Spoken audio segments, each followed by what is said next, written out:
Two. Welcome to this month's Project Space Gallery artist, Heather Baker from Genoa. And we have Embodied by Nature. And the collection of work that's in here is all made with natural materials, whether they be mineral or from trees or all sorts of different things. And Heather, first tell us a little bit about yourself. Sure. I grew up in Northern Illinois. I've been an artist my entire life. I have a degree in photography and anthropology, and all those things have influenced my work over the years. Yeah. Well, I think the anthropology part in particular, especially with this first series of pieces that we have here, which are skulls, obviously. But tell us a little bit about, now, what's your process on making your work? Do you do with a sketch first and then work from there, or does a photograph or something like that? How is it that these come to be? So well, of course, I manifest something in my head that like this needs to come out, and so then from there I do a sketch, and I've been drawing skulls and things for so long in particular that I'll look at some reference pictures just to get some angles. But then I can usually sketch the skulls out, or every once in a while I'll print out something and use it as kind of like a stencil. But I'm always, making it my own thing, positioning it. And then after I sketch it out, I draw it on my final board, and I just start gluing stuff on top of that. Well, and this is a very dear friend of yours.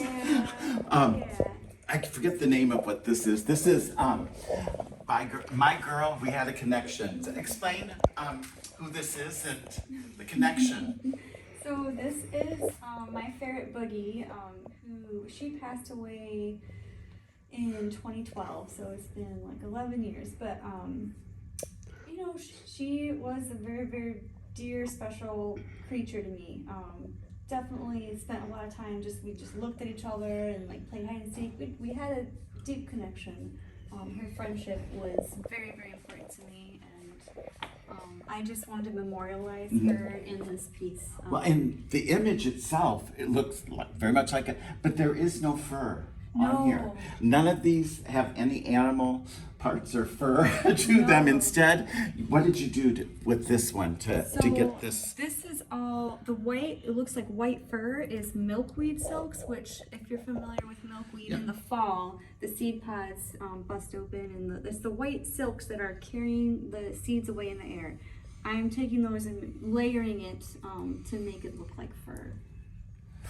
Wonderful. And then this wonderful thing that does bother some people because it's a snake, but I absolutely adore the design. How did you arrive at this wonderful kind of lyrical, loose, fluid design? So I have this book called Alberta Seba's Cabinet of Natural Curiosities, and Alberta Seba was an apothecary from, I want to say, the 1600s. I may be wrong. I'm pretty sure 1600s though, in Amsterdam. And he hired a bunch of artists to illustrate his collection. And he had plants, animals, stones, all sorts of natural things illustrated for his book. And in this book there is a whole bunch of different snakes, and they've illustrated them in this way. So I am kind of borrowing from that book. So it seemed like a natural design though. Yeah, I love those swirly, loopy things. It's made out of so many different things. Are these the leaves that are here? Where are they from? So we've got honey locust leaves, which honey locust is a tree used all over, in people's yards, landscaping, and things like that. And then I've got boxwood leaves, which is another what I recognize those because we've had those. The red ones are the boxwood. And then on top of that, I've got milkweed again, but I'm using the seeds instead of the silks. So the brown seeds, and then there's gold paint, and on top of the gold paint is the seeds of a plant called pennycress, which is like a weed that grows in ag fields. And what are your tools to make these sculptures almost? Because they're reliefs, I guess, really. Sure. But obviously you don't use paintbrushes.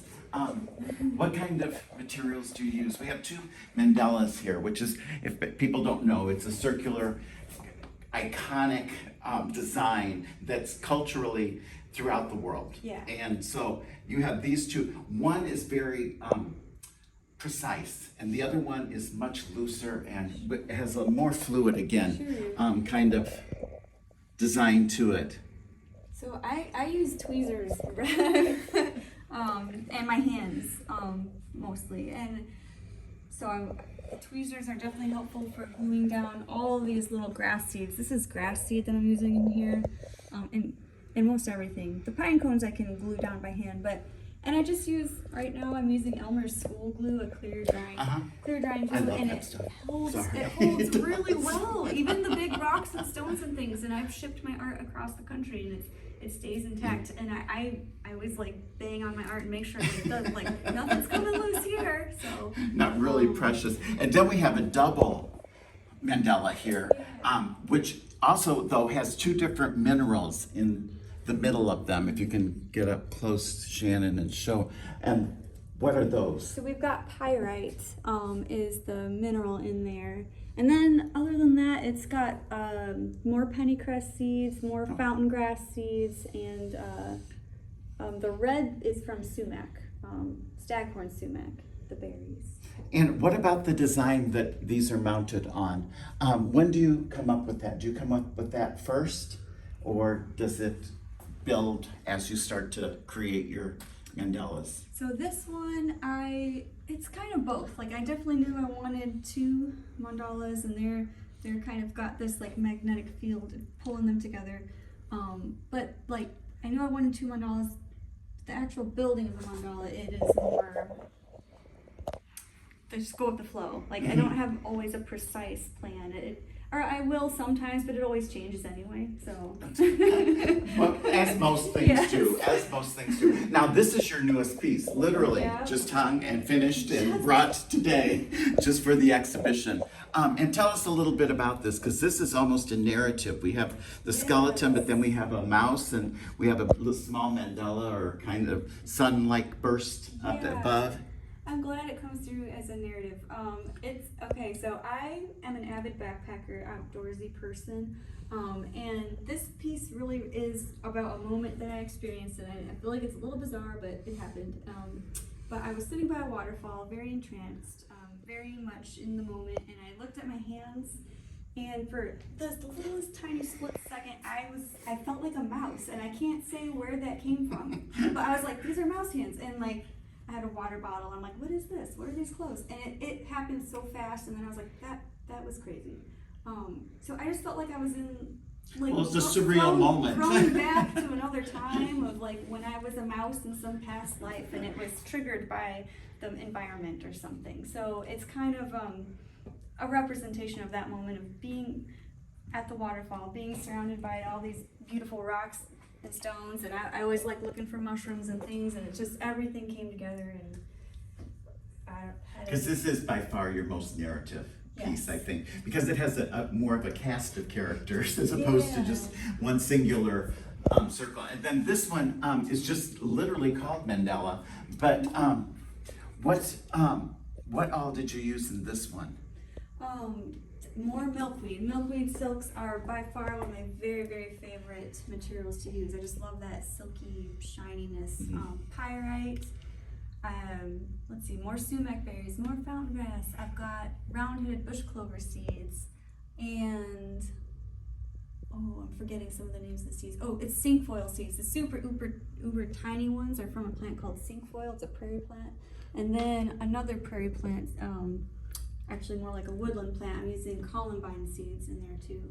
Cool, cool. And do you do a lot of study about the different seeds, and do you go out looking for a specific seed, or? I have been involved with prairie restoration for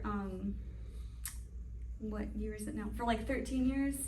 So I learned a whole lot about native plants and stuff by collecting seeds. That's what was my introduction to kind of prairie plants. So I have a fondness for seeds in general. So. Cool. Always curious about learning new. Yep. This is another really wonderful one, and this is actually, we're borrowing this from a private collection. But again, the narrativeness comes out. And is this Do some of these narratives come from your background in anthropology, or are they just surreal like we were talking about earlier? Yeah, definitely. A lot of my work is influenced by my studies in anthropology. I studied human remains and handled human remains as part of an internship while I was in school, and just that experience alone, it changes your Yes, it perspective. does. You see, wow, this is all that's left behind. So question like, what does it mean to be alive, and what is this body? And then in this piece in particular is I don't know, I like to represent like the energy that's animating that body. Mhm. And in this one, it's just like recognizing that this little bird also has its own life, and I want to respect that. And it's kind of like a respect for Well, and I think quite often when we see a skeleton in any art form, we're thinking of the Day of the Dead and celebration Sure. more of Hispanic cultures than we do others. But they are, and especially in anthropology, because of the study of cultures and peoples, that it makes perfect sense. Now, we're moving away from people though, and going to two of your pieces that are strictly a bear and a mouse. Can you give us a little background on them? Sure. The bear, honestly, I just wanted to make a bear and play with the materials. It's really about the texture and just having fun with the materials. And I just think bears are cool creatures. Yeah. Well, and I think what's amazing too is the diversity in color, the palette that you used naturally is just incredible, that you can find these different colors, within leaves and all that stuff. And then what is the nose? It's a stone from the river. So Yeah, and I collect everything while I'm out and about. So. And the mouse, And that's another more recent one. Also inspired by the same moment I had with, as the other more narrative piece, feeling like a mouse for a split second. But in this one, I'm imagining it as this mouse is kind of in a transition between life and death, or at least in this body. So I guess that's a story behind that one. well, and the other thing that you did bring with you today, and will be up during the entire exhibition, is this table filled with the materials that you use. And it's a hands-on thing. It also presents a picture that is very obvious to your work, as well as, what is the photograph though? So that is a photograph I took of my favorite place, which is Nachusa Grasslands. I used to work there seasonally, but I'm now a volunteer, and I don't get out there as much as I would like to. But it's just a beautiful prairie preserve. Well, I think it's really interesting. I think people will be interested in seeing all the different materials and the fact that you can use them in ways that go beyond foraging in on the prairie or any place like that. So this will be up through the entire month, and please join us. And we'll see you soon. Thanks, Heather. Thank you guys.